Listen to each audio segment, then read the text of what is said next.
Bonjour à tous, bienvenue. À peine née, cette association fait parler d'elle, peut-être à cause de la matière à laquelle elle s'intéresse. Le sujet, allais-je dire, le comité de soutien aux détenus et exilés politiques est au fond avec un objectif clair.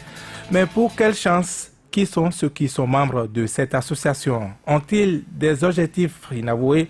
Quelle contribution pour la gouvernance actuelle et l'état de droit au Bénin? C'est pour avoir réponse à toutes ces questions que nous avons fait venir pour vous la présidente du comité de soutien aux détenus et exilés politiques. Avec Françoise Sossou-Rolonou, nous aborderons bien d'autres sujets de l'actualité. Françoise Sossou-Rolonou n'était pas toujours devant de l'actualité. Elle est enseignante, professeure des SVT à la retraite, est responsable chargée de l'application et du suivi des normes à la Confédération syndicale des travailleurs du Bénin, la CSTB, présidente du comité des femmes de la CSTB, CONAF-CSTB, et par ailleurs médiatrice en dialogue et négociation, gestion des conflits. Madame Françoise Sossou-Rolonou, bonjour, bienvenue. Bonjour monsieur le ministre, bonjour monsieur le journaliste. Avec la dénomination de votre association, on ne s'embarrasse plus sur ses objectifs. Étiez-vous jeudi à la Criette lors du procès de Laurent Métoyon? Tout à fait, on était le jeudi au procès de monsieur Laurent Métoyon. Donc, étant présidente du comité de soutien aux détenus et exilés politiques, nous ne pouvons ne pas y être. Mais j'avoue que nous avons souffert le martyre le jour-là. Ah oui, c'est une présidence à une fonction active, on va dire. Bien sûr, bien sûr. Vous avez souffert le martyre? On a souffert le martyre. Ça n'a pas été facile. Très tôt, la ville de Porte-Nouveau a été prise d'assaut, où il y a eu des barrages partout. C'est à croire qu'il y a quelque chose qui cloche dans le pays. On n'a pas compris. Pour avoir accès à la Criette, vraiment, ça n'a pas été facile. Il faut faire passer par des contournements, se soumettre à des questions, pourquoi vous allez exhiber des invitations. C'est à croire que c'est un complot qui se trame de nouveau contre les camarades. On n'a rien compris. Difficilement certains, dont nous, on a pu avoir à l'accès. Est-ce que ce n'est pas des dispositions particulières de sécurité vu l'enjeu politique? L'enjeu politique, voilà, vous venez de sortir le mot, mais on n'a pas besoin de ça, puisque les camarades qui se sont déplacés voudraient tout simplement venir apporter leur soutien à leurs camarades. Ils ne sont pas armés, ils n'ont rien sur eux. Ce dispositif-là, moi, je crois que c'est trop. Ça n'en valait pas la peine. Mais néanmoins, quelques-uns ont pu quand même avoir accès à la salle. Dont vous. Dont moi. Un procès qui finalement n'a plus eu lieu. On dit que le barreau aurait écrit donc à la cour pour s'excuser, comme quoi les avocats n'étaient pas disponibles ce jour-là, ne pourraient pas être là. Oui, c'est ce qu'on a tous déploré, parce que c'est un recommencement que nous avons eu droit, à un recommencement que nous avons eu droit ce jour-là. Parce que, qu'ils vous souviennent que lorsqu'on parle de procès, c'est toute une programmation. Dire le jour-là que les barreaux ont écrit, mais la Criette devait savoir tout ça là et ne pas programmer le procès pour ce jour-là. La torture continue, la guerre psychologique continue sur les camarades. C'est déplorable. On est parti et bon, à un instant à un autre, on vient nous dire bon, que le dossier là ne va pas connaître le jugement aujourd'hui. Bon, il faut renvoyer au 20, vous imaginez, au 20 décembre encore. Pour vous, c'est trop loin? C'est trop loin, puisque c'est les avocats qui ont fait appel. Et dites-vous, hein, c'est les avocats des détenus politiques là qui ont fait appel. Mais que la Criette se saisit de ce dossier-là, nous n'avons rien compris. Est-ce que la Criette se substitue à la cour d'appel ou bien elle est devenue cour d'appel? On va revenir à cet aspect.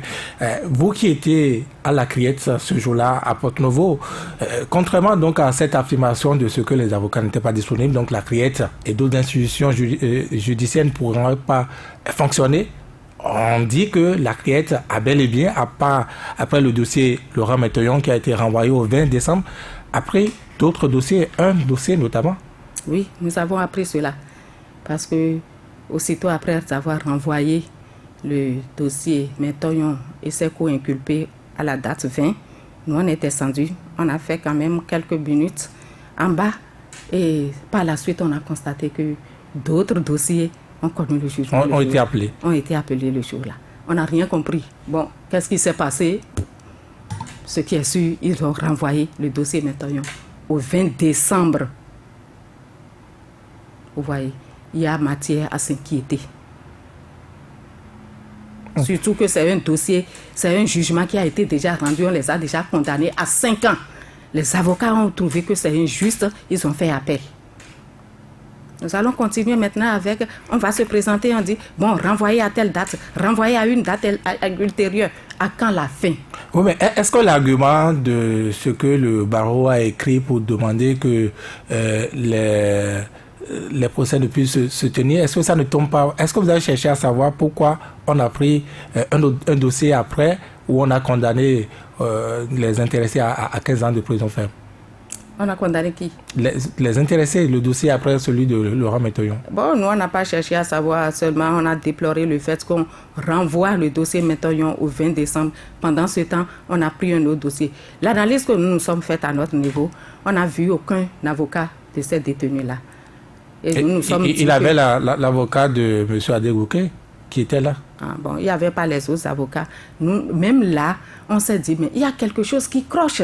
C'est la criette qui a convoqué convoqué les gens pour le 15 passé. Mais si entre-temps, le barreau a écrit, pourquoi ne pas anticiper et dire, bon, au lieu de 15, nous reportons compte tenu de tel argument. Ça n'a pas été dit. On amène les détenus là, les parents et autres sont quittés partout pour venir les soutenir. Et on nous dit, c'est reporté au 20 prochain. Et pour vous, donc, le dossier ou l'aspect politique de ce dossier-là, c'est ce qu'il emporte, vous étiez en train d'insinuer tantôt? Tout à fait. Cette affaire-là, je demande celui qui viendra nous dire que ce n'est pas politique. C'est un dossier purement politique.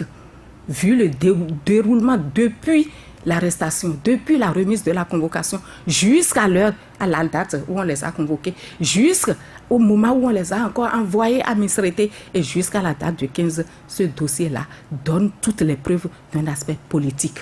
Personne ne peut nous démentir. Aspect politique, mais il a quand même des faits.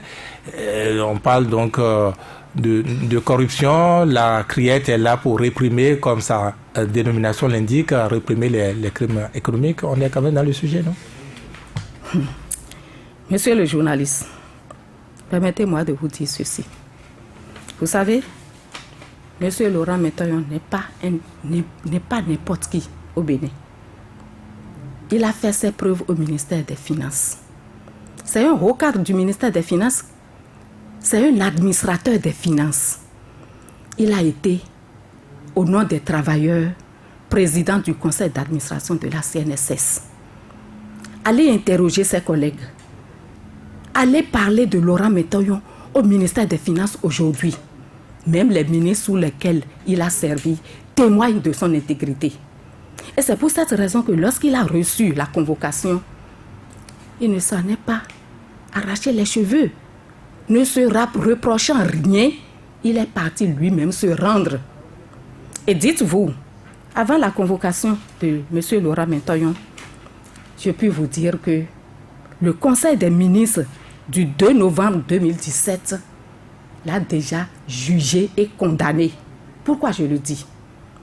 C'est vrai, c'est la haute magistrature, mais est-ce qu'il revient à un Conseil de ministres constatant, entre griffes, les malversations d'un citoyen, de juger au palais de la Marina l'individu et de le condamner? Non. Il le jugeait pour avoir cité son nom seulement? Non, ce n'est pas pour avoir cité son nom. Parce que la suite nous a donné raison. C'est le Conseil des ministres du 2 novembre 2017 qui a déjà jugé Laurent Métaillon et le condamné. Bon, est-ce que le premier magistrat doit se saisir de ce dossier? La justice est là pour faire son travail. Et ce n'est qu'après ça que la convocation a été déposée. Il n'était même pas à la maison. La convocation lui a été déposée à la maison. Mais ne se reprochant rien, il est parti se rendre sans l'avoir écouté. J'ajoute, sans l'avoir écouté, on l'a jugé, on l'a condamné. Il est parti se rendre à la BEF. Et c'est le calvaire, le début du calvaire. De la BEF, on l'envoie à l'OCERTIT. De l'OCERTIT, on le présente au procureur de la République. Des renvois sur des renvois. Des renvois sur des renvois. Mais j'ai assisté à quelques procès. Non, après tout, c'est sur un être humain qu'on agit. Hein. L'être humain est sacré et il a besoin d'être respecté. Mais dans notre pays, on ne constate pas ça malheureusement. Puisque lorsque tous les avocats ont pris la parole à la barre, mais il fallait être là, c'était émouvant pour démontrer que le dossier est vide. Et à partir de cet instant-là, ça veut dire que l'aspect politique est démontré par les hommes de droit. Oh ben, c'est du ressort de l'avocat de défendre son client, de prouver qu'il n'a rien fait, qu'il n'a rien à faire là à ce procès. Mais vous êtes dans le pays comme moi, monsieur le journaliste. Nous avons suivi de très près ce dossier-là et nous continuons de le suivre. L'aspect politique est affirmé, confirmé dans ce dossier. Et nous souhaitons vivement que ce dossier-là connaisse un aboutissement heureux. Affaire politique, en quoi Laurent Métoyon était particulièrement gênant pour le pouvoir? Oui, c'est vous qui le dites. Tout a commencé par des dénonciations. Parce qu'il a osé, comme d'autres, dénoncer la violation des droits de l'homme. Il a osé dénoncer la violation de la Constitution. Et c'est tout son péché mignon. Tout cela qui ont égratigné entre griffes le pouvoir en dénonçant la violation des droits de l'homme. D'autres, les plus courageux, sont déjà sous les verrous. Et ceux qui ne veulent pas aller sous les verrous sont en exil. Ils sont contraints à l'exil. Donc vous ne pouvez pas me démontrer aujourd'hui que le dossier Métoyon n'a rien de politique. C'est un dossier purement politique. Je le confirme. Dans un pays de droit notamment, quand on a affaire, on a maille à partir, même avec l'État, on s'en remet à la justice. Aujourd'hui, il est au niveau de la criette. Pourquoi vous ne devez pas faire confiance simplement et attendre le verdict? Voilà. En d'autres cas, on pouvait faire confiance à la criette. La criette, les géniteurs, je leur demande d'aller se saisir du dossier, du rapport que le collège des avocats a pondu par rapport à la création de la criette. À la naissance, la criette doit connaître la modification de l'article 125, je crois, de la Constitution avant d'être née. Ça n'a pas été fait. Du coup, nous tombons encore sur le coup de la loi. La criette, même ou du moins la loi qui l'institue, a violé déjà la Constitution. Voilà, la loi qui l'institue a bel et bien violé la Constitution. Et quelle crédibilité voulez-vous que nous, citoyens simples, accordons à cette cour-là? Aucune crédibilité, puisque les hommes de droit même le combattent. Les hommes de droit combattent cette cour-là. Ils ne sont pas d'accord. Ils disent que la criette n'est pas opportune. Mais ce n'est pas possible. Mais que plus d'un, les magistrats, les avocats, ils disent que ce n'est pas opportun de créer la criette. Oui, mais où étiez-vous, vous comme les avocats, lorsque cette inopportunité naissait? Où étions-nous? Oui. Mais vous voulez vous mettre à la place de quelqu'un d'autre qui disait où étiez-vous quand? Non, on était là. Même si mais vous avez laissé faire, vous avez laissé le monstre naître et après vous le commandez, c'est plus difficile ça, non? Non, on ne peut pas. Même les avocats, est-ce qu'ils ont réussi à empêcher la naissance de la criette? Non, parce que l'être suprême a demandé. L'être suprême, le bon Dieu? Le bon Dieu sur terre a demandé que la criette connaisse le jour. Et puisque c'est le bon Dieu sur terre qui a décidé, tout le monde s'est rangé, la criette est là. Mais je puis vous dire que la criette sera combattue proprement. Pour la simple raison que, au Sénégal, vous n'êtes pas sans savoir que sa sœur, née là-bas, l'a crié, qui a rendu le jugement condamnant le gouvernement sénégalais et Wade. Cette cour-là est décriée aujourd'hui. Elle est en train d'être combattue. Vous faites référence à ce rapport donc, de l'ONU sur le Tout à fait. En prenant même ce rapport, parce que j'ai pris le temps de parcourir ce rapport, je me suis dit, mais je ne méconnais même plus mon pays. J'ai dit, mais où allons-nous avec ça? avec tant de violations des droits de l'homme, tant de violations de la Cour constitutionnelle qui, en principe, ne doit pas connaître de recours. Ce n'est pas possible ce qui se passe dans ce pays. Et je m'en vais vous dire tout de suite que mon comité, le comité que je préside, n'a rien de politique. Je vais vous le dire par la suite. Vous prenez la défense des exilés, des détenus politiques, et vous n'êtes pas politique. Non.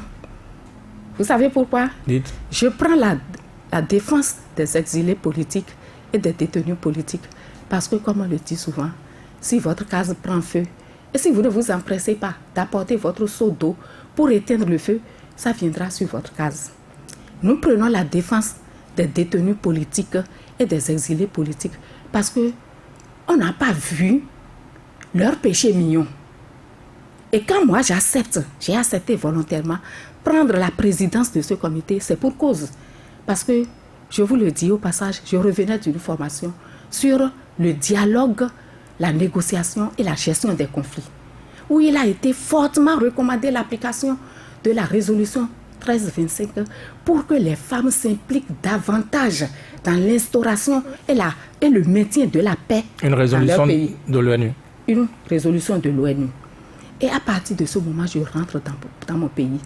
Qu'il vous souvienne que pendant le cycle des élections passées, WANEP Bénin et tout le comité d'orientation de la paix dont je fais partie, nous avons sillonné toute l'étendue du territoire pour inculquer cette notion de paix à la population pour que les élections se passent dans la transparence, dans de bonnes ambiances, dans une ambiance de fête. Et lorsque je suis revenue, j'ai commencé ma tournée pour voir qu'il y a des poches de tension par-ci, par-là. Le président est porté à la Marina, excusez-moi, avec 65% des voix des Béninois. Est-ce que vous, en tant que journaliste, lorsque nous reprenons ces élections aujourd'hui, vous êtes sûr qu'on atteindra au moins 20%? Je ne représente pas l'opinion, malheureusement. Voilà, vous ne reprenez pas, vous ne représentez pas l'opinion. C'est une question qui nous préoccupe à plus d'un titre. Parce que ces poches de tension qui s'allument de part et d'autre, si nous n'anticipons pas, ce n'est pas seulement aux autres que ça arrive. Ce que nous ne voulons pas qui arrive au Bénin peut arriver. Et c'est pour cette raison que j'ai dit non, il faut commencer à travailler. Il faut amener les gens, rassurer les gens pour leur donner espoir, pour dire non, ça va aller. C'est ce travail-là que j'ai commencé pour constater que les gens se plaignent pour dire mais non, ce qui se passe là, madame, vous ne pouvez pas faire ça. Mais les droits de l'homme, qu'est-ce qui se passe? J'ai dit bon, nous allons nous rapprocher de Maître Baparapé parce que c'est lui qui est le président des droits de l'homme au Bénin. Et c'est en nous rapprochant de lui qu'il a dit mais oui, une seule hirondelle ne peut pas faire le printemps. Joignez-vous à nous, puisque du temps du PRPB, il y avait eu un comité pour soutenir les détenus et les exilés politiques. C'est un comité ad hoc. Sa mission finit lorsque les portes des prisons sont ouvertes et que tous les détenus politiques ont retrouvé leur liberté. Les exilés sont rentrés dans le pays. Et c'est de là qu'est née l'idée d'aller à la création d'un comité. Et j'ai accepté volontiers prendre la tête de ce comité. À partir de cet instant, monsieur le journaliste, je ne peux pas vous dire que le comité a quelques bribes de politique. Oui, avant de chercher à savoir qui êtes-vous, qui sont les membres de ce comité-là, est-ce que la naissance en elle-même d'un comité dénommé comité de soutien aux détenus et exilés politiques n'est pas un symbole? Est-ce que ce n'est pas pour exagérer les choses peut-être? Pas du tout, au contraire. Au contraire. C'est pour donner confiance aux parents de ces détenus et exilés, pour dire, parce que c'est un aspect purement humanitaire. C'est un aspect purement humanitaire. Je vous ai dit tantôt que l'être humain est sacré. Il a besoin d'être respecté. Et nous ne constatons pas ça aujourd'hui, malheureusement. Regardez la façon dont on malmène ces cadres de l'État. Il y en a qui sont admis à la retraite. Il y en a qui sont en fonction. Les adégouqués sont encore en fonction. Qu'est-ce qu'ils ont fait pour mériter ce sort-là? On les malmène de gauche à droite. Pourquoi? À cause de leurs opinions politiques, alors à cause de leur point de vue. Non, en tant que simple citoyen, vous avez besoin de vous prononcer sur la gestion de votre pays. Comment vous êtes géré. Et c'est ce que les gens ont fait. Donc, notre naissance, nous, en tant que comité, c'est pour rassurer, apporter notre soutien, tout notre soutien à ces détenus-là qui sont dans les prisons aujourd'hui, qui croupissent dans les prisons, et leur donner espoir pour qu'ils aient le moral haut. Et de l'autre côté, soutenir leurs parents. Quels sont les membres de ce comité? Les membres de ce comité, le comité est un comité ouvert. Vous attendez d'accueillir encore d'autres membres? Et comment, même vous, votre place est réservée, surtout les journalistes. Donc, le comité, pour l'instant, est mis sur pied, a été créé.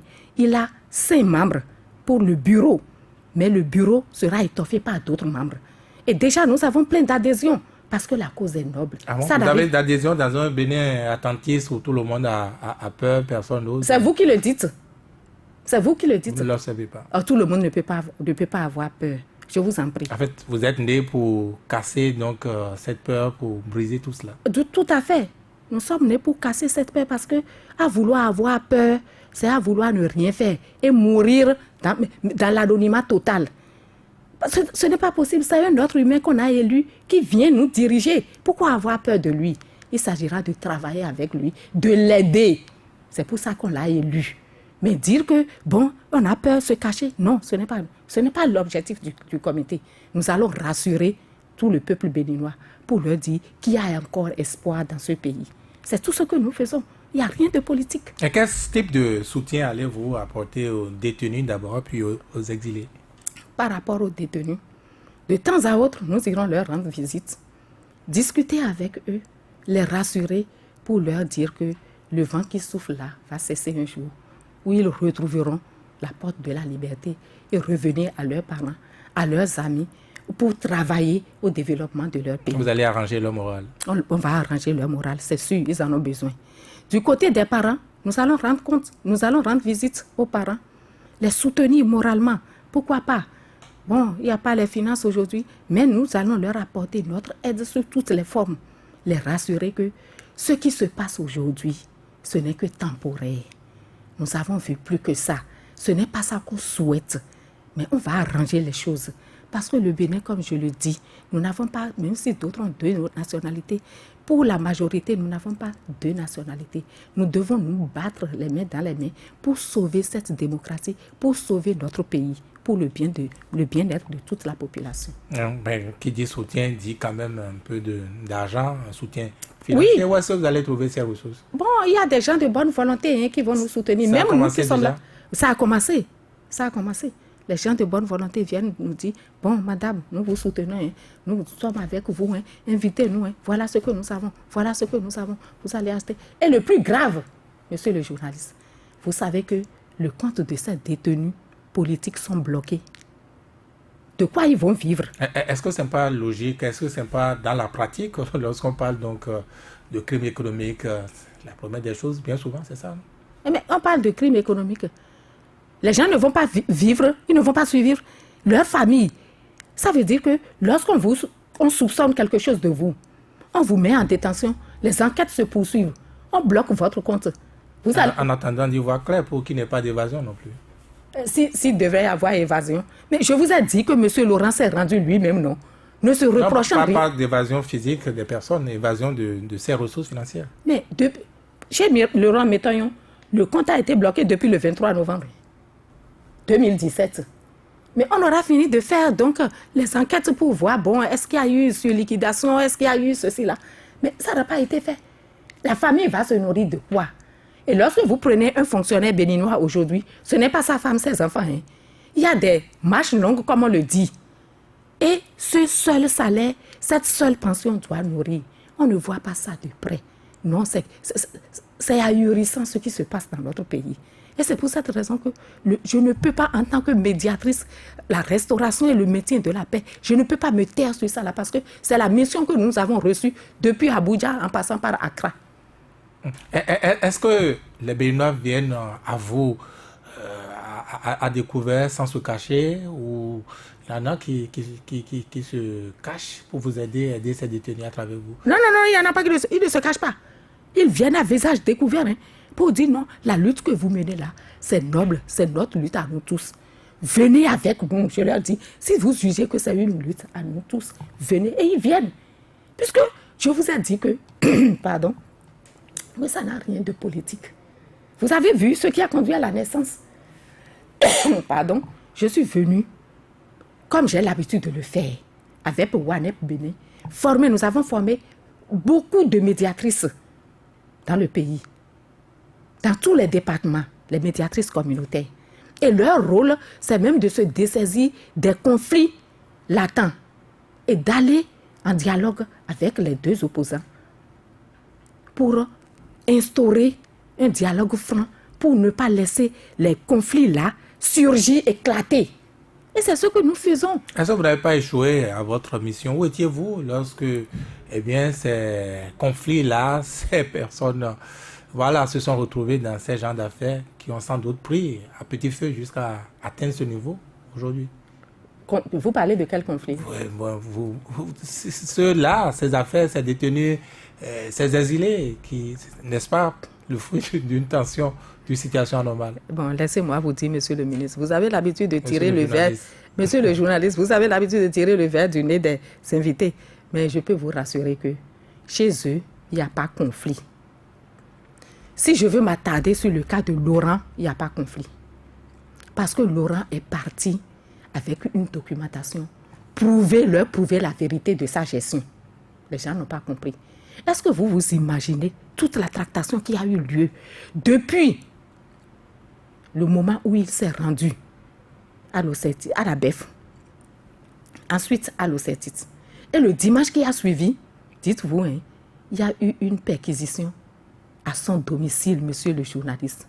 On ne peut pas être humilié jusqu'à ce point-là. Un administrateur des finances qui ne peut pas s'acheter une bouteille de vin. Non, c'est humiliant ce qui s'est passé. Et ça continue allègrement. Ce n'est pas possible. On suscite ce peuple-là à une révolte qui ne dit pas son nom. On a perquisitionné chez lui pour ramasser des bouteilles de vin. Là où vous êtes maintenant, vous ne pouvez pas vous offrir ce plaisir. Moi, je le fais. Des bouteilles de champagne, précisément. Des bouteilles. Ça a un peu plus de valeur que le vin, il paraît.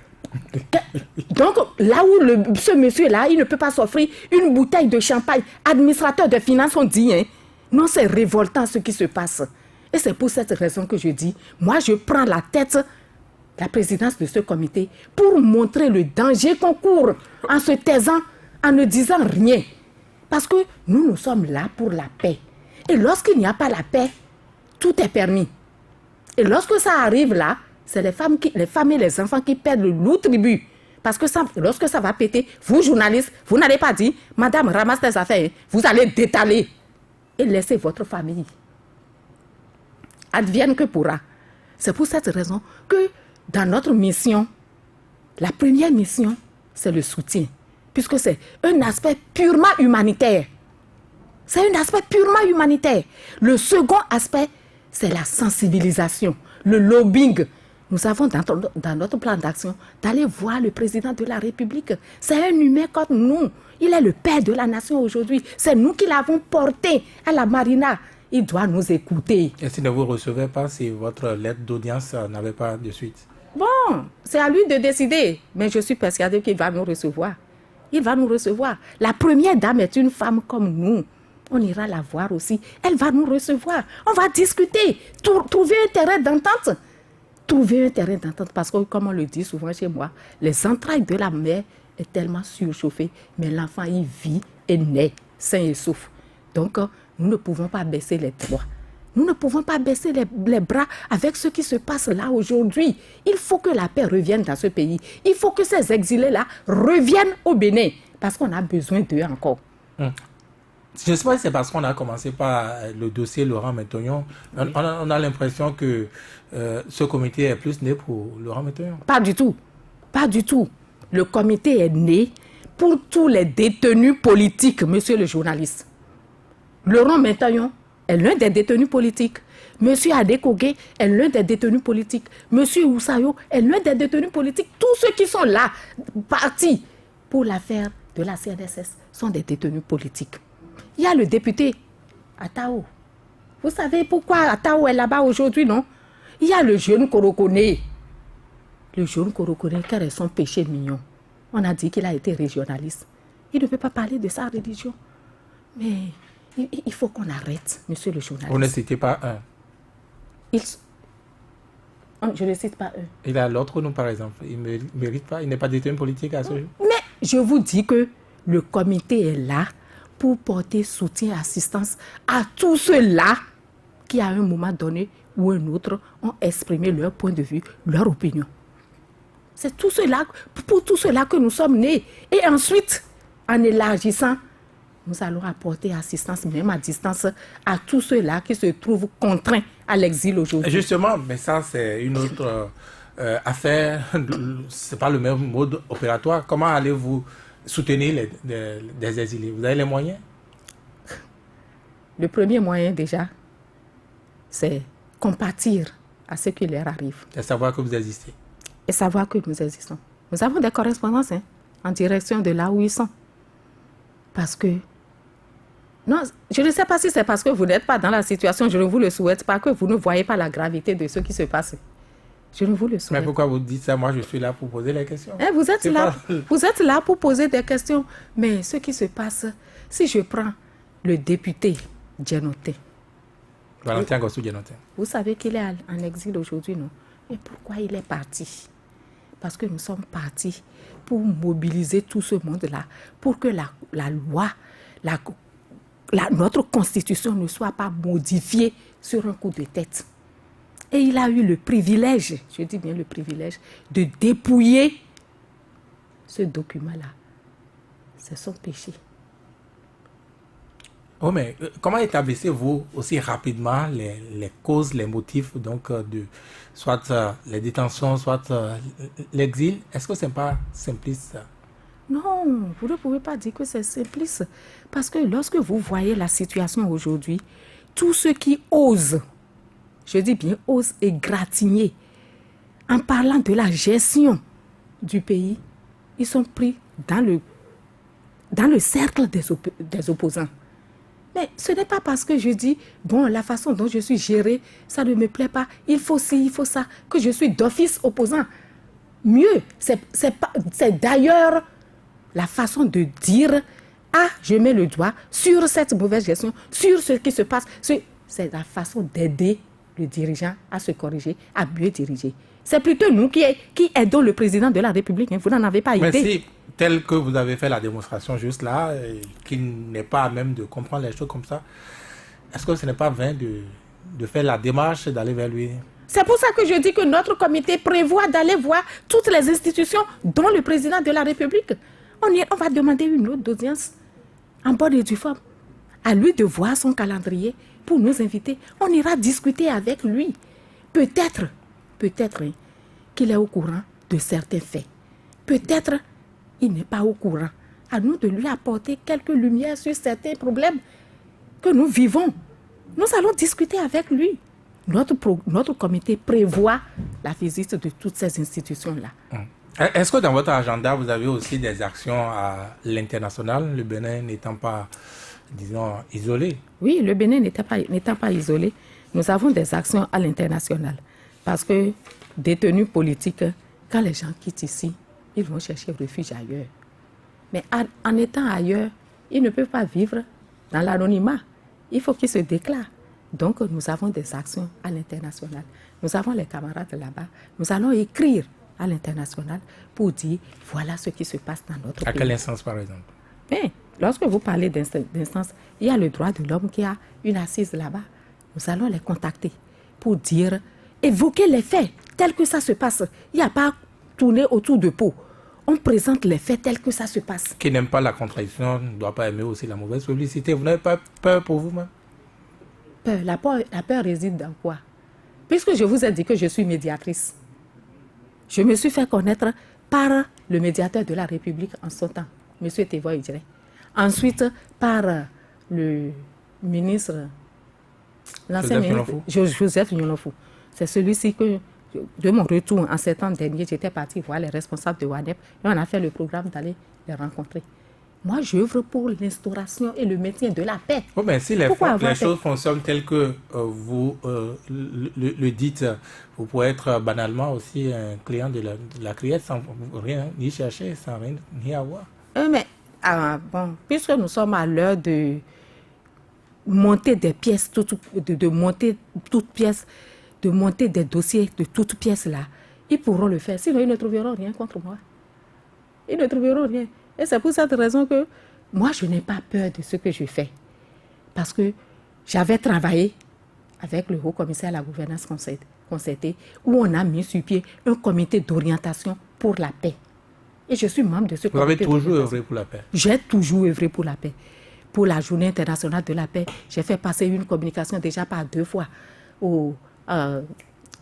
à l'hôtel, pas à l'hôtel. À Cotonou? Au palais de congrès, oui, à Cotonou. Je suis partie pour une communication. Et là, il m'a invité pour adresser une communication aux étudiants à Calavi sur le rôle des médias dans l'espace estudiantil. Je l'ai fait. On a l'impression que vous êtes né pour la paix, mais votre paix, ou du moins tout ce que vous prenez, ça n'accroche rien. Puisque si on est dans cette situation, vous êtes obligé de former un comité pour soutenir les détenus et exilés. Oui. C'est qu'il n'y a pas de paix dans ce pays.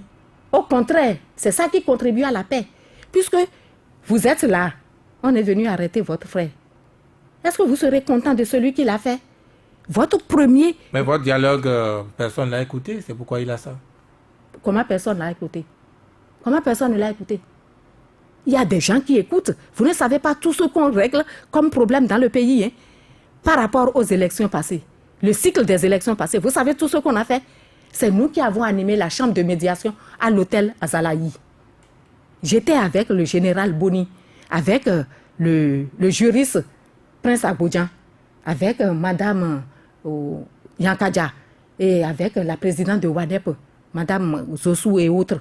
C'est nous qui avons animé Batoko. C'est nous qui avons animé la chambre de médiation. Et on était de connivence. On travaillait avec le président de la Sénat, le ministre Tiando. Emmanuel Tiando. Oui, dès qu'on constate qu'il y a pépin quelque part, on l'appelle et il envoie une délégation sur le terrain. C'est comme ça qu'on a conduit les élections jusqu'à la fin.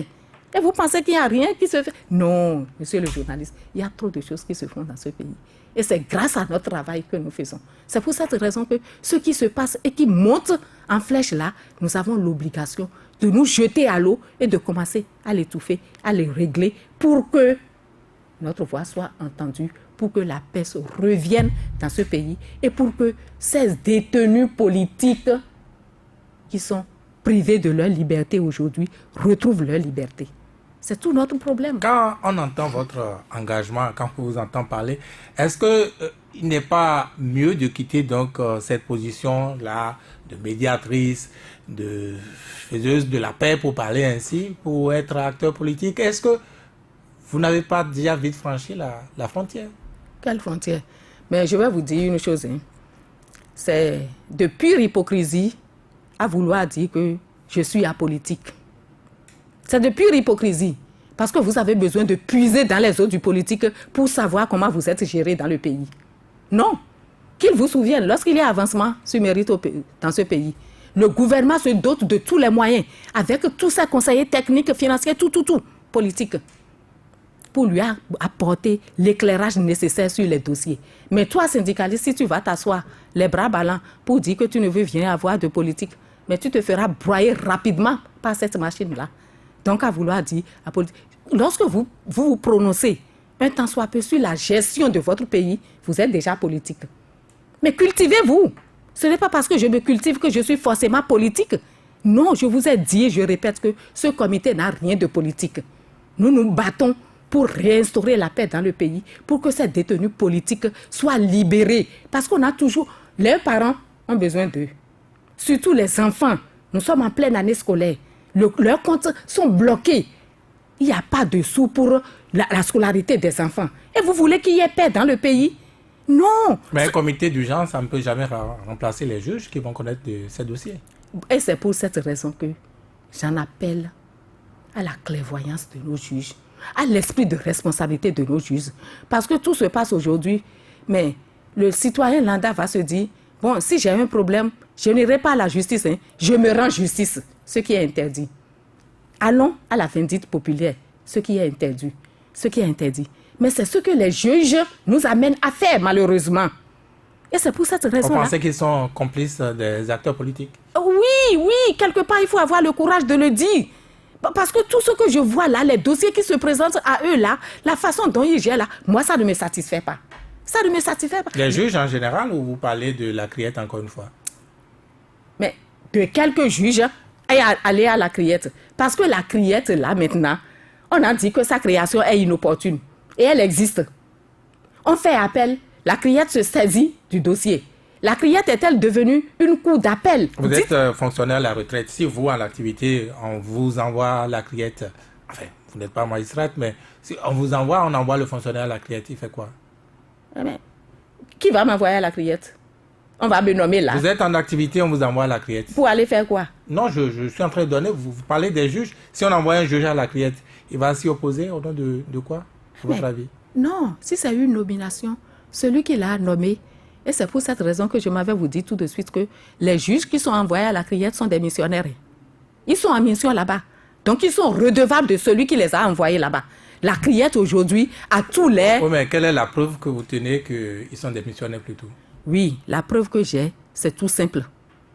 Parce que on dit que le jugement est fait. Les gens sont condamnés. Les avocats ont fait appel. Laissez la cour d'appel poursuivre son travail. La Criette s'en saisit. Pour en faire quoi?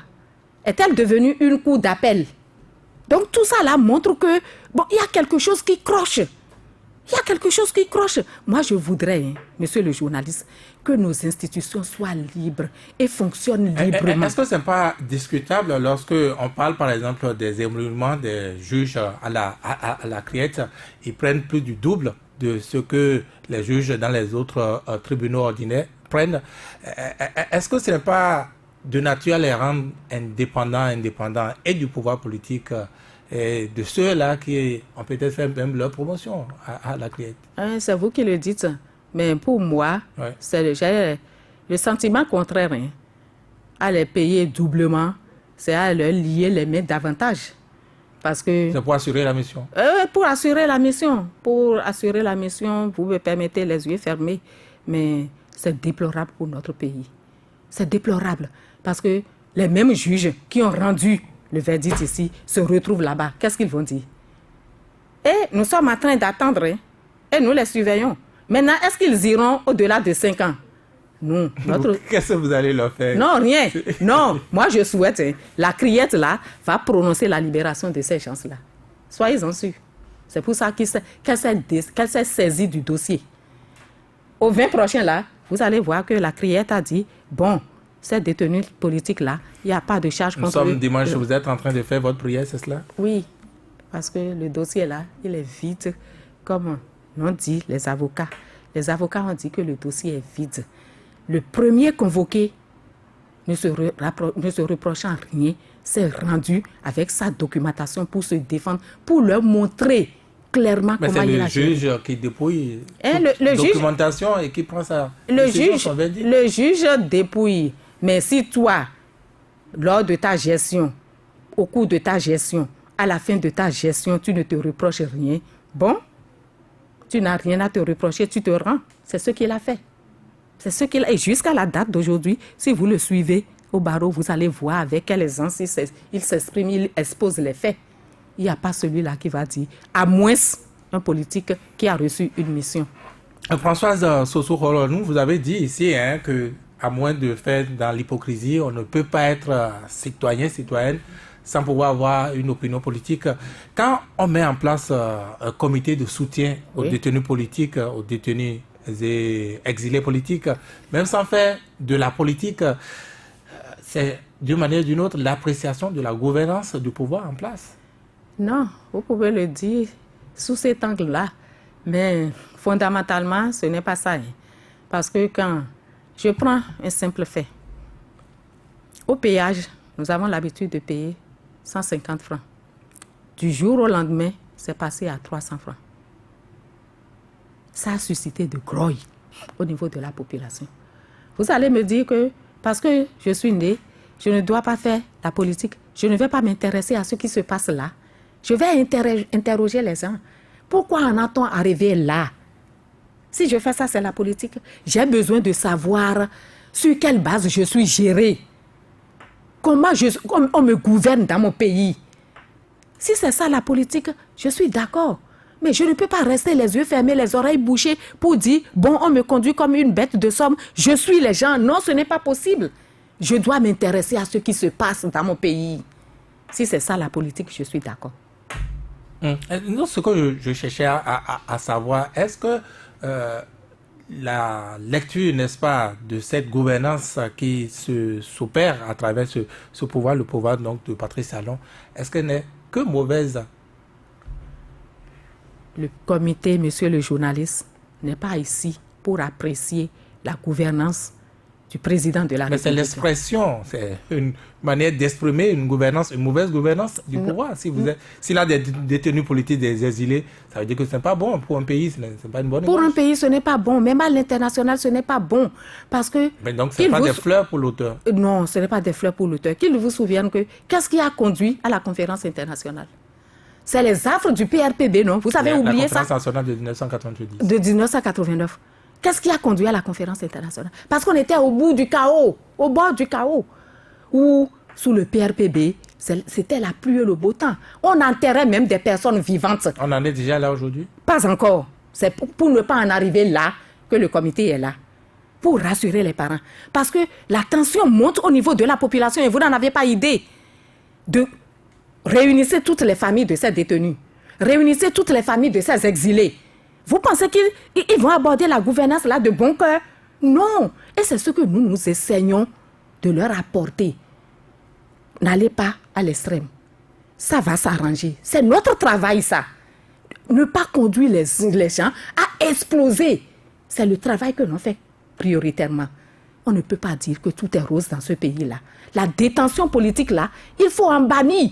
Parce que lorsque ça s'est fait sous le PRPB, ça a conduit à la conférence internationale où ces valeureux fils ont dit plus jamais ça dans ce pays.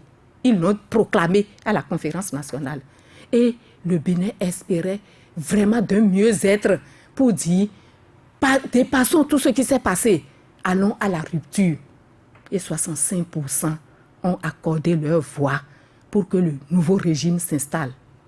Du jour au lendemain, on assiste aux détentions politiques. Les détentions politiques sont réapparues. Les exilés politiques. Et vous pensez qu'on va croiser les bras pour... Mais c'est un recul terrible. Nous ne pouvons pas accepter ça. Depuis 28 ans, on aura attendu, n'est-ce pas, le régime de Patrice Talon pour mettre en place un comité de soutien aux détenus et aux exilés politiques. Est-ce que c'est le pire des régimes depuis la conférence nationale? Le pire des régimes?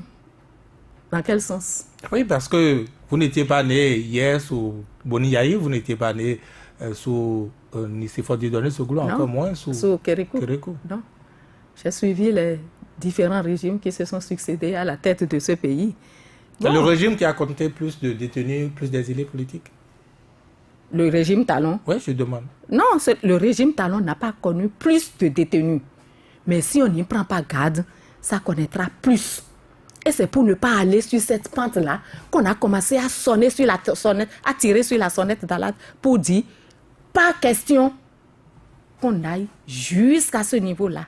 Vous avez parlé de 28 ans en arrière. C'est un recul. On ne devrait plus jamais connaître dans ce pays les détentions politiques, les exilés politiques. Non, tout le monde doit mettre sa main à la pâte pour le développement de ce pays. Et c'est pour cette raison qu'on se bat. On invite tout le monde, même les hommes politiques, les hommes du gouvernement, à se joindre à nous pour que ça là ne se poursuive pas, qu'on arrête ce fléau-là. Ce n'est pas possible pour nous. Ce n'est pas possible. Tout se tient dans la vie, dans la société. Est-ce que le terrain laissé aujourd'hui, vous êtes une émanation, donc vous-même, personne intuitée, personnelle, Françoise Sossou-Roulonou, vous êtes de la CSTB. Est-ce que le terrain abandonné aujourd'hui par les organisations syndicales, on ne sait plus s'il en existe au Bénin, est-ce que ça ne favorise pas, ce contexte ne favorise pas ce que vous déplorez? Est-ce que vous n'allez pas soutenir encore plus de détenus, plus d'exilés politiques si ça continue comme ça? C'est pour ne pas soutenir plus que nous avons commencé nous nous sommes constitués et commencer à tirer sur la sonnette d'alerte. Vous venez de dire tantôt que le terrain est favorable, abandonné. Moi, je n'ai pas cette lecture des choses. Il y a les organisations syndicales qui travaillent. Même si d'autres ne sont pas très visibles sur le terrain, les organisations syndicales travaillent sur le terrain. Quel travail faites-vous? C'est vrai, on reconnaît à la CSTB d'avoir fait une sortie la dernière fois de s'être prononcée sur la situation dans l'enseignement. Oui. Mais c'est le dernier écho, un écho attendu depuis longtemps. Écho attendu depuis longtemps. Pourquoi vous êtes pressé? Vous entendrez d'autres échos prochainement. Le terrain n'est pas laissé, le terrain n'est pas vierge. Les gens travaillent. Les gens travaillent. On vous a arraché le droit de grève. On ne nous a pas arraché, monsieur le journaliste. Vous avez 10 jours, ça vous va? Non, non, non. Qui a dit qu'on a 10 jours? Vous avez 10 jours de grève. Non, non, non. C'est ce que dit la loi. Non, la loi a voulu cadrer. On ne peut pas avoir 10 jours de grève. Vous pouvez aller au-delà des 10 jours? La loi a cadré. Vous pouvez aller au-delà des 10 jours? Vous oubliez que le droit de grève, c'est reconnu internationalement. Il y a la Convention 87 reconnue par l'OIT. Oui, mais et que faites-vous de... Est-ce que c'est la Convention qui vous régit ici ou c'est la loi la loi du Bénin? C'est la loi du Bénin qui nous régit, non? Et vous avez dit qu'on a 10 jours. Mais attendons de voir. Attendons de voir. Vous pensez que la grève là, c'est de gaieté de cœur que les enseignants ou les travailleurs vont en grève. Vous allez au-delà et vous êtes radié. L'autre loi est également là également. Et la radiation, c'est... Monsieur le journaliste, revenons dans notre sujet. Nous ne sommes pas là pour parler de la radiation des travailleurs. Est-ce que tout ne se tient pas? J'avais commencé par là. Oui. Est-ce que tout ne se tient pas? Tout se tient, parce que vous parlez de la gouvernance, non? Oui. Tout se tient, je suis d'accord avec vous. Mais je vous dis au passage que aucun travailleur ne se lève du jour au lendemain pour déclencher un mouvement de grève. Il y a tout un processus à suivre. C'est ce que je vous dis. Mais dans le processus, si vous arrivez à vous entendre, mais pourquoi déclencher un mouvement de grève?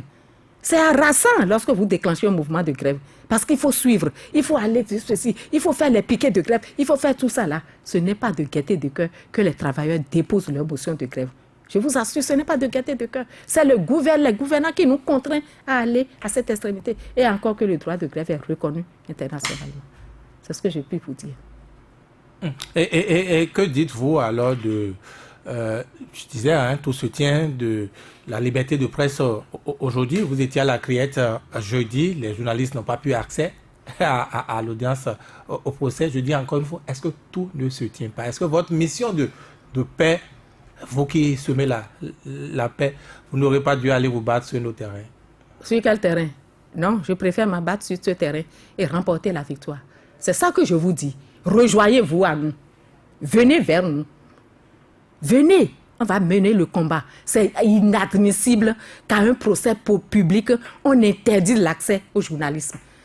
Aux journalistes, on a interdit l'accès au soutien, à la population, aux parents de ces détenus-là. Je vous ai dit, c'est anormal. Tout a été militarisé le 15 dernier. Ce n'est pas possible. Les journalistes, on leur a opposé un refus catégorique. Ils ne peuvent pas accéder à la salle. Pourquoi?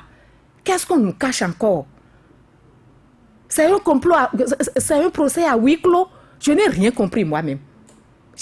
Il a fallu que je force, que je passe par ici, oh là là, on a souffert pour avoir accès à la salle. Mais tout ça là apporte de l'eau au moulin de nous, populations, qui disons que ça ne va pas. Et moi, j'en appelle à la responsabilité de ces forces de l'ordre. Mais est-ce que c'est le pouvoir qui leur demande tant que ça? Non, quelque part, ils font du zèle, excusez-moi. Puisque c'est un procès ouvert à tout le monde. Et vous barricadez tout. Vous voyez les citoyens qui arrivent, bras ballants, ils n'ont rien. Vous fouillez les sacs, vous ne trouvez rien. Vous demandez une invitation. Une demande. Mais tout ça là pour faire quoi? Invitation à un procès? À un procès.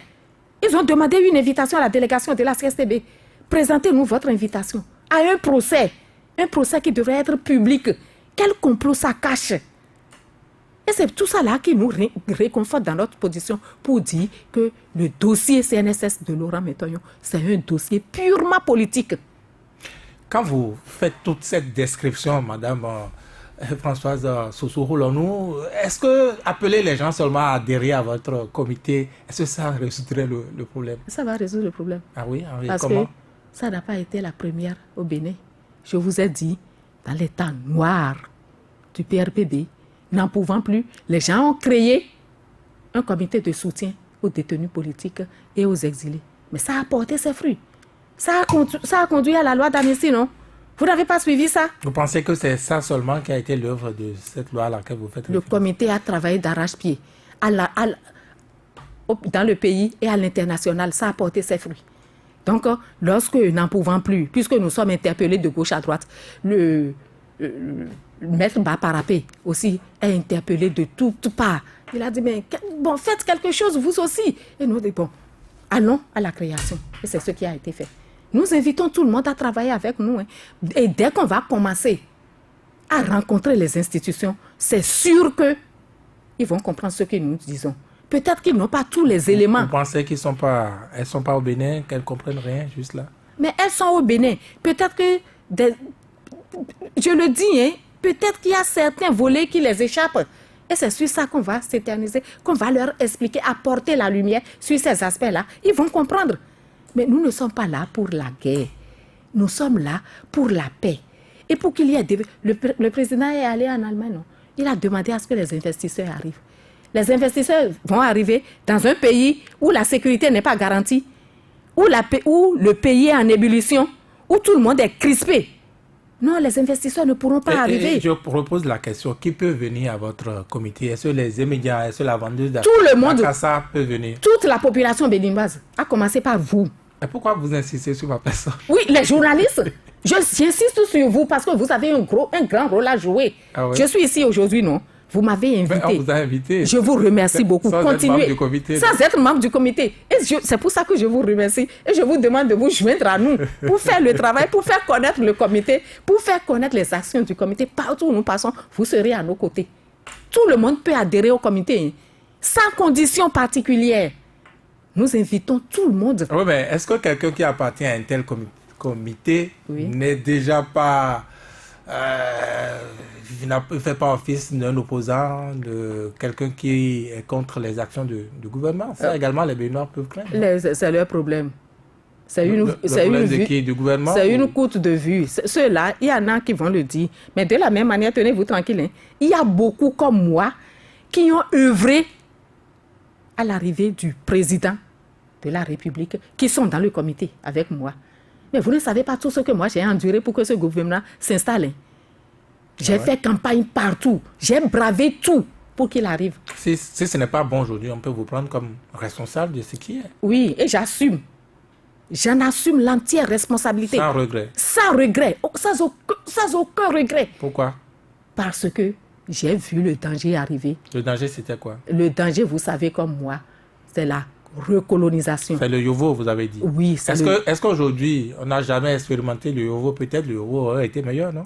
Peut-être, vous avez dit. Mais on n'en avait aucune certitude. Vous avez juré de la dangerosité du Yovo, peut-être? J'ai juré à un moment donné de la dangerosité de Yovo. Et j'ai dit, mettons fin. Je préfère un Béninois. Est-ce que ce danger n'est pas peut-être plus dangereux pour parler ici que le Yovo?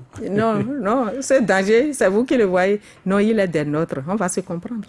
Donc le danger qui est noir, même si vous tuez, c'est pas grave. Non, il ne va pas nous tuer. Cette émission, c'est aussi avec les auditeurs qui, à l'instant, peuvent nous appeler au numéro qui connaissent le 64 44 02 44 ou le 66 75 72 72. Nous avons déjà un tout premier auditeur me fait savoir. Edgar Nyakadia, bonjour. Bonjour, Virgile. Bonjour, votre nom, Jean Poton. Jean Poton, oui, allez-y. Oui, bienvenue pour bon retour à toi. Merci. Madame Françoise Holonou, bonjour. Bonjour, monsieur. Oui. Ce que femme veut, Dieu le veut. Tout à fait. Et à ce titre, je voudrais me permettre de saluer le noble combat que vous avez bien voulu choisir. Merci de mener pour soutenir les exilés politiques ainsi que les détenus politiques.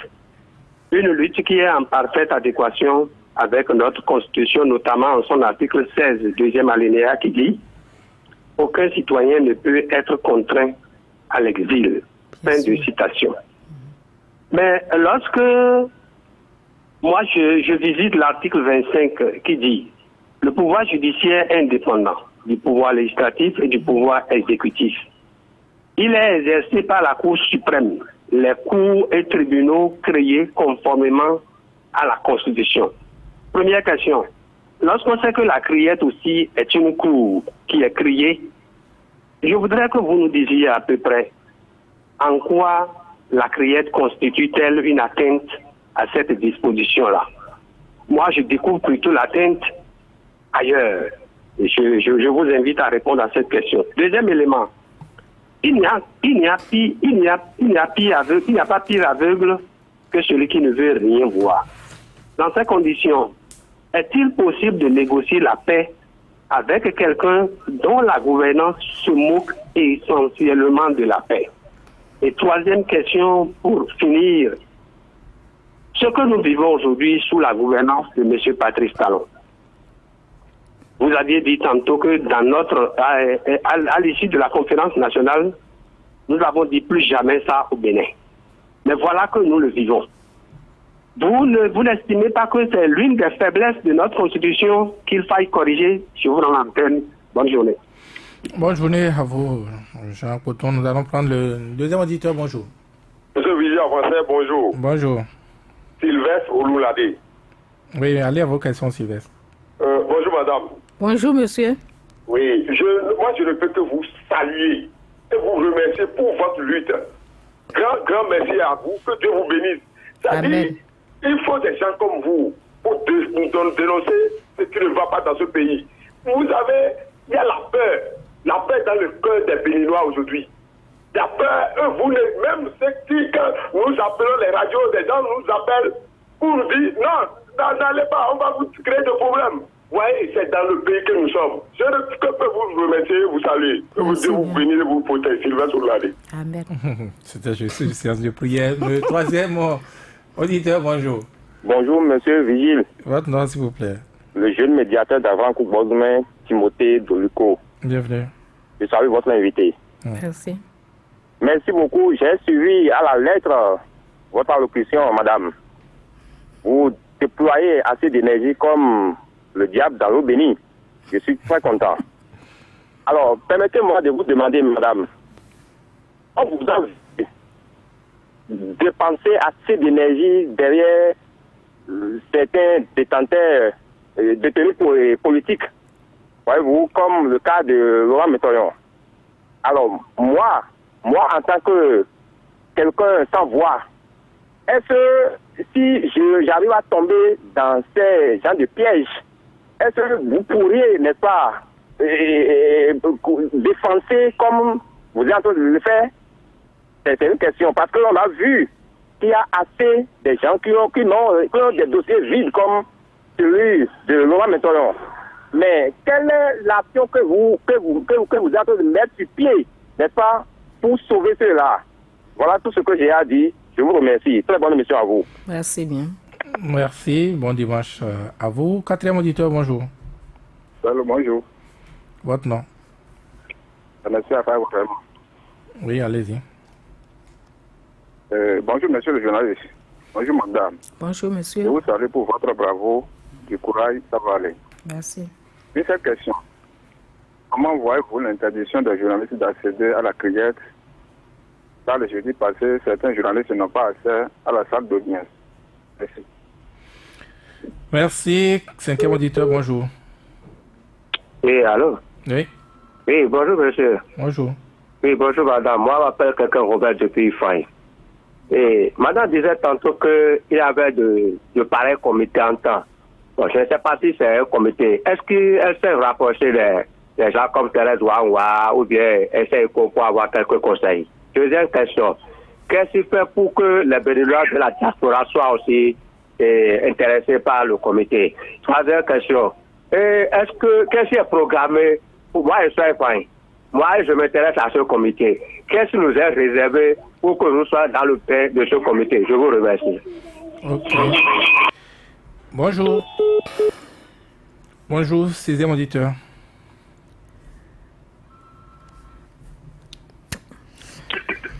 Sixième auditeur, vous êtes là, bonjour. Allô? Oui, bon. Allô? Oui, vous êtes en direct. Oui, bonjour monsieur. Bonjour, monsieur. Oui, c'est monsieur Dia Ousmane. Soken, vous avez dit? Oui, je suis à Port-Nouveau. Oui, allez-y. Oui, je salue votre invité.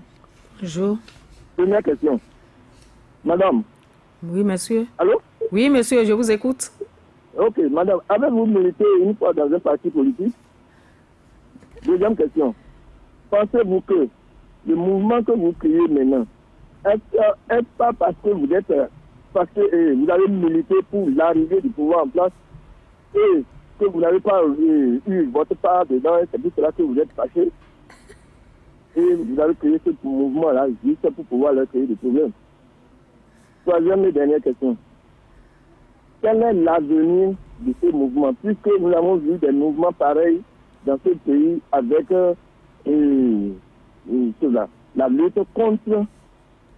la lutte contre la révision de la Constitution. Vous me suivez? Je vous suis très bien. Oui, avec Madame Letia Mabilouni, qui, dans le temps, avait lutté contre la révision de la Constitution, et quand M. Yaïdouni est arrivé, elle a eu sa part, le mouvement a disparu, on ne la voit plus, on n'entend plus. Est-ce que ce n'est pas le même cas maintenant? Quel est l'avenir de votre mouvement? Merci madame, je vous remercie. Du courage à vous. Merci. Nous allons prendre toujours d'autres, le 7e notamment, bonjour. Oui, allô, bonjour. Maintenant, diminuez le volume de votre poste récepteur. C'est Allô? fait, oui, votre nom. Oui, c'est Hugues Akpovi. Allez-y, monsieur Akpovi. Oui, j'appelle depuis Réguier. Oui.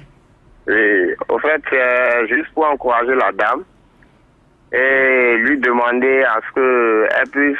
elle a dit tout à l'heure dans ses propos qu'ils sont en train de se dépêcher pour pouvoir voir le chef de l'État. Donc moi, j'appuie à ce qu'ils aillent voir rapidement le chef de l'État pour savoir si vraiment il est vraiment au courant de ce qui se passe. Parce qu'il peut ne pas savoir, comme elle a dit ici. Donc c'est mon appui, ça. Et bonne journée, j'encourage le groupe là. Merci. 8e auditeur. Bonjour. Allô? Oui, c'est une dame. Allô? Oui, Oui. bonjour. Bonjour. Bonjour, monsieur le journaliste. Votre nom, s'il vous plaît. Oui. Bonjour, madame. Bonjour, madame. Oui. S'il vous plaît, ma question est celle-ci. Votre nom, vous commencez Qu'en par là, s'il vous pensez-vous plaît. maintenant, professeur Evelyne, de Comé? Ok. Qu'en pensez-vous maintenant pour la situation des vacataires de nos jours, qui sont impayés il y a cela 3 mois? Oh. Merci bien. Enfin, ça nous oblige à passer. Le bien auditeur. Avec le sujet. Oui. Bonjour, Bonjour, votre nom. comment allez-vous? Ça va très bien. Bien, je remercie beaucoup Madame Est-ce que vous pouvez Françoise. nous donner votre nom, s'il vous plaît? Oui, je vais donner mon nom. Je m'appelle Fouenou Sébastien. Mhm. Allô? Oui. c'est Fouenou je Sébastien. m'appelle Fouenou Sébastien. Oui. Je remercie beaucoup Madame Françoise Folonou du courage, Merci bien. la peur ne tue pas la volonté. La première question que j'aimerais vous poser, par quel corde voulez-vous aller au firmament et revenir en bas? Si vous pouvez nous donner cette corde et les nœuds qui pourront nouer. Est-ce que vous pouvez être plus précis? on ne comprend Pour savoir pas. que vous pouvez- Est-ce que vous pouvez être plus précis?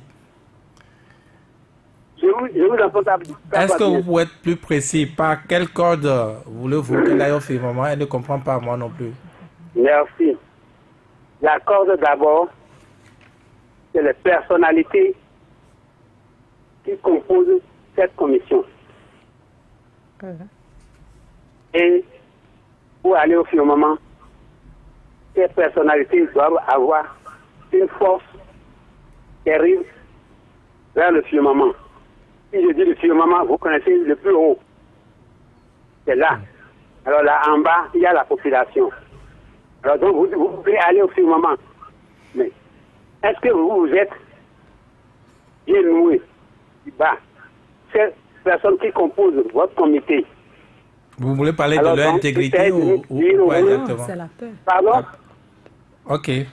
Non, madame Roulonou vous comprend, c'est bon.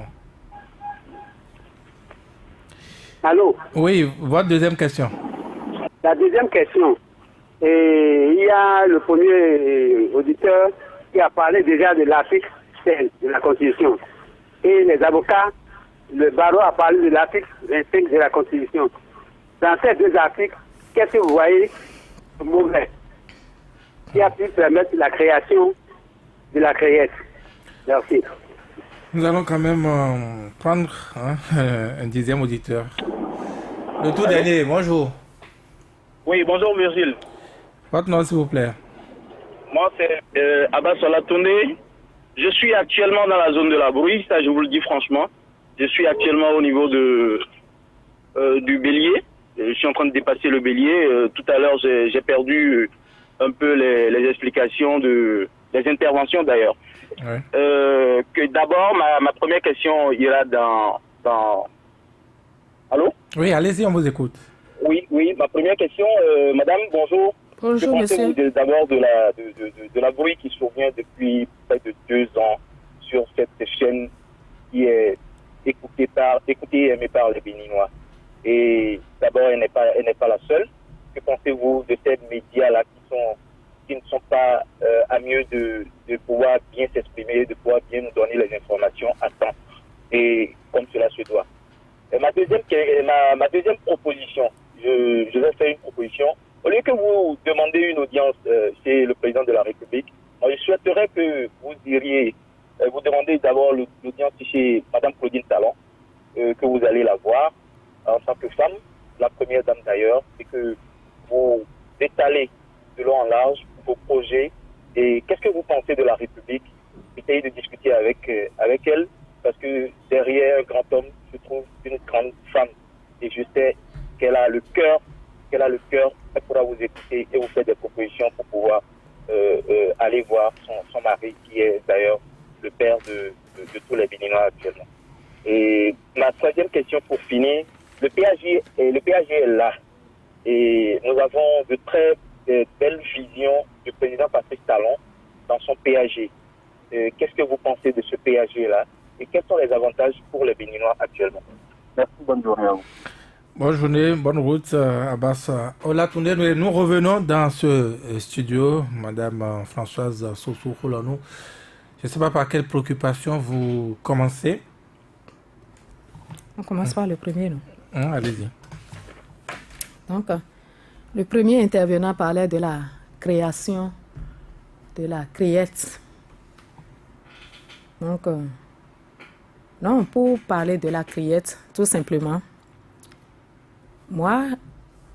au départ, je n'y croyais pas. Mais lorsque les avocats se sont prononcés, le collège des avocats s'est prononcé pour dire que c'est inopportun. Moi, je me suis saisie du dossier. Le barreau, vous voulez parler du rapport du barreau, voilà. Donc, le rapport dit que la loi a violé la Constitution en son article 125. Et pour que la CREET connaisse le jour, il faut procéder à l'amendement de l'article 125 de la Constitution, ce qui n'a pas été fait. Du coup, on reste dans la violation pour créer la CREET. Si c'est ça, la CREET ça devient un bébé mort-né. Il est né pour connaître le même sort que sa sœur, la criée du Sénégal. Parce qu'au Sénégal, la criée est née, combattue par les gens là-bas, et a rendu son verdict là, le premier jugement, pour ne citer que cela, le verdict du fils de Wade, de Karim Wade, qu'il a convoqué, qu'il a condamné. Donc, les gens se sont soulevés là-bas pour dire que pas question. Donc, ils se donnent les moyens maintenant pour revenir sur le procès. Et ça devient jurisprudence pour notre pays. Parce que ce qui se passe ailleurs, là-bas, c'est la criée, ici, c'est la CREET. Et c'est me fondant sur ces aspects-là que je me dis que non, la CREET doit être combattue également ici. Surtout que lorsque nous prenons le dossier CNSS, c'est les mêmes juges qui ont rendu le verdict là-bas, qui se retrouvent à la CREET. Comment ça peut se faire? Or, les avocats, après la condamnation des camarades là-bas, ont fait appel. On attendait que la cour d'appel ouvre le dossier et subitement, on dit que c'est la criée qui s'est saisie du dossier. Est-ce que la criée devient la cour d'appel? C'est des questionnements à notre niveau. Du coup, moi, je n'accorde aucune crédibilité à cette cour-là. Surtout ce qui s'est passé lors du dernier du procès de lundi passé. Non, c'est horrible ce à quoi on a assisté. Et c'est pour cette raison que je me dis, la criette comme la criée doivent être combattues. Une question de parenthèse, si le 20 décembre prochain, on vous interdisait l'accès à la criette, qu'est-ce que vous faites? Non, on va constater tout simplement. C'est sur les lieux qu'on va constater et on saura ce qu'on fera le jour-là également. Parce qu'ils sont dans leur posture, hein, puisque je n'arrive pas à m'expliquer, je n'arrive pas à comprendre ce qui se passe. Un procès public où les gens ont déjà été jugés, condamnés. Le dossier revient ici. Normalement, en appel, ça n'a pas été fait, ça revient à la criette. Mais laissez les gens arriver. Quitte à eux d'aller constater l'exiguïté de la salle. Si c'est de l'exiguïté de la salle qu'ils veulent nous parler, laissez les gens aller. Non, on met des barrières partout. Ça veut dire que ça cache quelque chose. Ce n'est pas bien pour la population que nous représentons. Maintenant, il y a la seconde question qui dit quoi? Est-il possible de négocier la paix avec quelqu'un dont la gouvernance se moque juste là de la paix? Non, c'est nous qui le voyons comme ça. La paix, c'est un processus continu. On ne doit pas s'en lasser de le dire. Et on ne doit pas s'en lasser de s'investir pour. Non, on peut dire que la gouvernance se moque de la paix. Est-ce que la gouvernance se moque de la paix? Ce n'est pas parce que la gouvernance se moque de la paix qu'on doit croiser les bras pour nous laisser broyer. Nous continuons notre travail et nous estimons que la paix doit revenir pour le bonheur de toute la population. Donc, on a foi à ce que nous faisons. La paix doit revenir.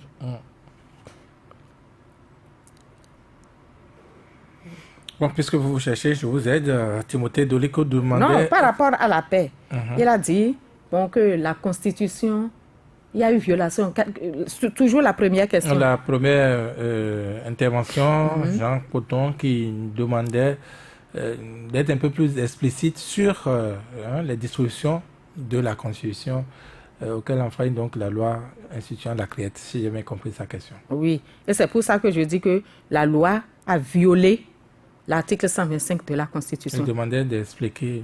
Oui, puisque le Collège des avocats ont dit, pour prévoir la création d'une telle cour de répression, il faut procéder à l'abrogation de l'article 125 de la loi. En fait, l'article 125 de la Constitution parle des juridictions, et voilà des conditions de création des juridictions. Des juridictions. Oui, donc, en principe. Voilà, ils n'ont pas respecté ça là. Donc, c'est la violation pure et simple de l'article de la Constitution. Et une fois que la violation est constituée, il faut abroger cet article-là avant de prétendre à la création de la criette, ce qui n'a pas été fait. Maintenant, lorsqu'il parle de la gouvernance qui se moque de la paix, le seul moyen de parer à toutes ces éventualités-là, c'est d'aller aux États généraux, où tous les composants de la population se retrouvent pour décider du sort du pays. Une conférence nationale bis. Une conférence nationale bis. Là, vous aurez tout le peuple béninois, les représentations, tout le monde va s'asseoir pour définir à nouveau les bases sur lesquelles la gestion du pays doit se poser. Donc, il faut absolument un État généraux. Bien, par rapport à la question qui suit, il parlait d'un dossier propre à lui. Est-ce que je pourrais le défendre comme je suis en train de défendre? Non, ce n'est pas exactement ce qu'il disait. Il dit les anonymes. C'est bien beau, Laurent Pétaillon le connaît et il bénéficie de votre grâce, tout comme les autres. Vous avez parlé de Valentin Aguassou-Dianotin et autres. Mais est-ce que des anonymes qui sont victimes de la même injustice, et il dit qu'il en a, est-ce qu'ils bénéficieraient de la même attention? Tout à fait. Ils bénéficieront de la même attention du comité. Parce que j'ai dit au départ que le comité est né pour apporter son soutien, son assistance à tous les détenus politiques et aux exilés politiques. Faites-nous parvenir les dossiers. Si nous voyons que c'est une brimade, c'est un détenu politique, le comité se saisit du dossier et se battra pieds et mains pour ces anonymes-là. C'est tout le monde, hein, toutes tendances confondues. Comment appréciez-vous l'interdiction de l'accès aux journalistes de l'audience ce jour-là? Oui, c'est de l'arbitraire, tout simplement. Parce qu'on ne peut pas aller au procès et interdire l'accès à une frange de la population, qui plus est les journalistes. Donc, on devrait laisser ouvert le champ à tout le monde. Mais les journalistes là, ils ne sont pas armés, non. C'est ce que nous avons déploré. Les gens ne sont pas armés. Ils ont tout au plus leur caméra. Ils sont venus couvrir les images. Non, un procès ne s'enregistre même pas. Voilà. Donc, les gens sont arrivés pour suivre ce qui se passe. Parce qu'ils ont suivi de Cotonou. Ils ont suivi ce qui s'est passé jusqu'à la condamnation. Ils sont venus suivre, comme tout citoyen. Vous leur barrez la voie. Vous leur interdisez l'accès à la salle. Donc, ça cache quelque chose. Il y a un non-dit dans ce procès-là. Et ça fait couler beaucoup d'encre, malheureusement. Ça fait couler beaucoup de salive. Donc, ils veulent empêcher le peuple de savoir ce qui se passe, de se prononcer. Mais ça se retourne malheureusement parce que ça alimente les cancans. Donc, ils ne devraient pas empêcher l'accès à la salle, au journalisme, même aux autres citoyens. Robert, quelqu'un qui demandait, est-ce que vous êtes rapproché de vos aînés, c'est pas Thérèse Wanwa? Tout à fait. Tout ce monde-là est dans le comité. Ah ouais? Ils peuvent se tenir tranquilles. Tout ce monde est dans le comité. Et les éléments de la diaspora, comment? Tout à fait. On travaille avec les éléments de la diaspora. Oui, mais sans doute pas encore avec tout le monde. Comment on peut vous joindre? C'est ce qu'ils demandaient, hein, si je me trompe. Nous avons nos contacts. On a envoyé leur un courrier pour leur parler de notre existence. Ils nous ont félicités par un courrier. Bon, on est... Là, vous parlez des exilés politiques? Non, pas les exilés. Ceux-là qui se battent, les Béninois de la diaspora. Ah, d'accord. Oui. Lui, il dit qu'il est à Ifani, s'il doit faire partie... Non. Il n'a qu'à se tenir tranquille. Hein. C'est sur toute l'étendue du territoire. Nous avons des démembrements partout. Bientôt, nous allons organiser une assemblée générale portée à la connaissance de tout le monde. Et tout le monde viendra à notre assemblée générale. Et chacun va partir avec une mission précise pour travailler dans sa localité pour que le comité grandisse et mène aisément ses actions pour que ces détenus politiques retrouvent leur liberté et ces exilés reviennent dans leur pays. Bien, Soumanou demandait, est-ce que Françoise Soussou Kholonou a été militante une fois? Militante de quel parti politique? Ce n'est pas le plus important. Comment ça, c'est pas le plus important, c'est que je défends. Je suis là pour la défense des droits de l'homme. Parce que quand je dis la défense des droits de l'homme, tout le monde sait que je suis une militante de la CSTB, la Confédération syndicale des travailleurs du Bénin. Et donc, nous avons comme conseiller le Parti communiste qui soutient, qui d'ailleurs a créé la CSTB et pour qui nous travaillons, qui éclaire la CSTB et qui empêche la CSTB d'aller dans le décor. Donc, justement, dans l'opinion, à tort à raison, qui dit PCB repousse, et repousse bien souvent beaucoup de Béninois. Oui. Repousse? Oui. Ah bon? C'est l'impression que vous avez? Le PCB repousse les Béninois. Bon, c'est peut-être votre lecture, mais pour notre part, le PCB ne repousse pas les Béninois. Au contraire. Le PCB est un parti politique, un parti opposant. Et c'est au vu et au su de tout le monde. Il y a aussi les autres partis politiques. Mais dire que le PCB repousse, est-ce que les Béninois n'aiment pas adhérer, n'aiment pas les communistes en général? Mais pourquoi vous dites que les Béninois n'aiment pas? Dites, moi je n'aime pas. C'est un constat. Non. Non, si vous dites comme ça, non. À tort, les gens peuvent vous condamner. Dites, moi, je n'aime pas les communistes. Il ne s'agit pas de moi, pourquoi vous dites, vous êtes la bouche de ceux-là? Il n'y a aucun problème avec les communistes. Eh bien, pourquoi vous dites les gens n'aiment pas les Béninois, les communistes? C'est un constat. Un constat. Où ils sont venus se confier à vous pour dire qu'ils n'aiment pas les communistes. Vraiment, vous me faites marrer, quoi. C'est peut-être mieux. Les gens n'aiment pas les communistes. Eh oui, mais ils sont là, incontournables. Autre question, est-ce que... Non, je ne me retrouve Quel est l'avenir de ce mouvement? Oui, l'avenir de votre association. Oui, il faut que les Béninois comprennent. Le comité est né pour une mission ponctuelle. C'est un comité ad hoc, comme ça a été sous le PRPB. Le comité est né suite à un constat pour régler un problème. Lorsque le comité va finir sa mission, où les prisons vont s'ouvrir pour libérer les détenus politiques, où on ne constatera plus un seul détenu politique en prison, où un seul exilé ne se retrouvera plus en exil, tous ceux-là rentreront dans leur pays. Le comité aura fini sa mission et il disparaîtra. Donc l'avenir du comité dépendra du sort réservé aux détenus politiques et aux exilés politiques. Qui vous souviennent, quand notre président est allé au Vatican, il est allé au Rome, à Rome. Oui. Donc au Vatican, la radio Vatican lui a posé la question de savoir s'il y a des détenus politiques au Bénin. Il n'a pas pu confirmer. Donc vous êtes né pour apporter cette réponse, vous êtes la réponse. Il n'a pas pu confirmer. Ça veut dire que c'est à dessein. Mon président sait qu'il y a des détenus politiques au Bénin. Il n'a pas accepté au Vatican qu'il y a des détenus politiques. Or, on ne vous pose des questions que sur des questions en débat.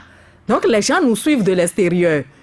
Il faut qu'on soigne notre image à l'international. Moi, je confirme qu'il y a des détenus politiques au Bénin. Si le président n'est pas capable d'affirmer ça là-bas, il n'a qu'à se donner les moyens d'ouvrir les prisons pour que ces détenus-là retrouvent leur liberté. Un point, c'est tout. Est-ce que c'est parce que vous n'avez pas eu votre part du gâteau? Voilà, de quel cadeau? Vous êtes aujourd'hui opposé au pouvoir? Non. Alors que vous avez participé à l'avènement de ce J'ai participé, corps et âme, de nuit comme de jour, parce que nous avons voulu d'une autre manière de gestion de notre pays.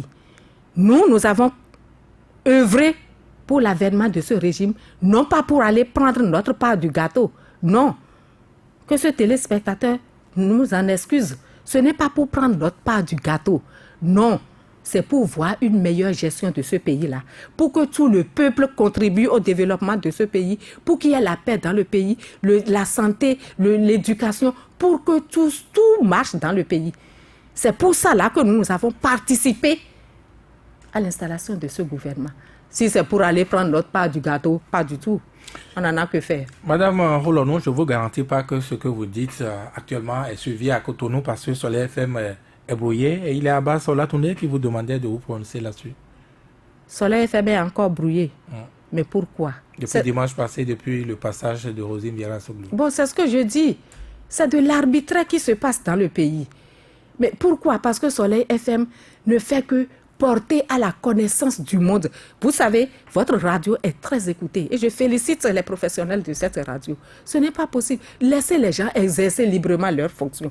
C'est ça que les gens disent maintenant. Nous nous battons pour tout cela. Et c'est pour cette raison que j'invite les journalistes à venir se joindre à ce comité une fois encore. Il vous faisait d'ailleurs cette proposition. Allez plutôt voir d'abord Madame Talon avant d'aller voir son mari par la suite. Oui, mais on n'en a pas retenu comme ça.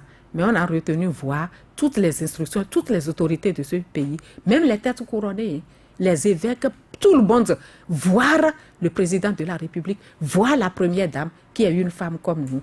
Non, nous pouvons voir dans le comité l'opportunité de voir la première dame avant ou après. La pertinence de cette proposition. Votre mot de fin pour mettre un thème à cette émission. Voilà, mon mot de fin, c'est 3 appels que je vais lancer. Le premier appel en direction de vous, les journalistes, un appel pour vous demander à venir vous joindre à notre comité. On a l'impression que ce n'est que ce qui manque au comité. Non, ce n'est pas ce qui manque. Vous allez constater tout à l'heure. Venez à notre comité et venez diffuser largement l'existence, les actions de ce comité-là. Ensuite, le second appel en direction de la population. Vous savez, je vais rappeler une situation de Martin Niemöller, qui fut arrêté en 1937 par les nazis et qui disait, je cite, ils sont venus chercher... On n'aura pas le temps, oui, on connaît bien ça, désolé. Oui, donc, lorsqu'il a dit qu'on est venu chercher les communistes, personne n'a rien dit. Je n'ai rien dit. Les syndicalistes, je n'ai rien dit. Les juifs, je n'ai rien dit. Et puis... les catholiques, je n'ai rien dit. Quand son tour est arrivé, il n'y a personne pour protester. Et maintenant, le dernier appel en direction du gouvernement. Que le gouvernement libère les institutions, à commencer par la justice. Que la justice paraisse maintenant plus équitable pour rendre des justices, pour rendre les justices aux justiciables basées pour condamner des gens sur des preuves. Condamner des gens sur des preuves tangibles. Je vous en supplie. Eh bien, vous n'auriez pas fini, madame. Oui, vraiment. Il me presse de là-bas. Oui, Edgar Yakaya qui assurait donc la technique. Merci en tout cas à chacun. Merci à tous d'avoir suivi cette émission. Sans langue de bois, c'est encore dimanche prochain.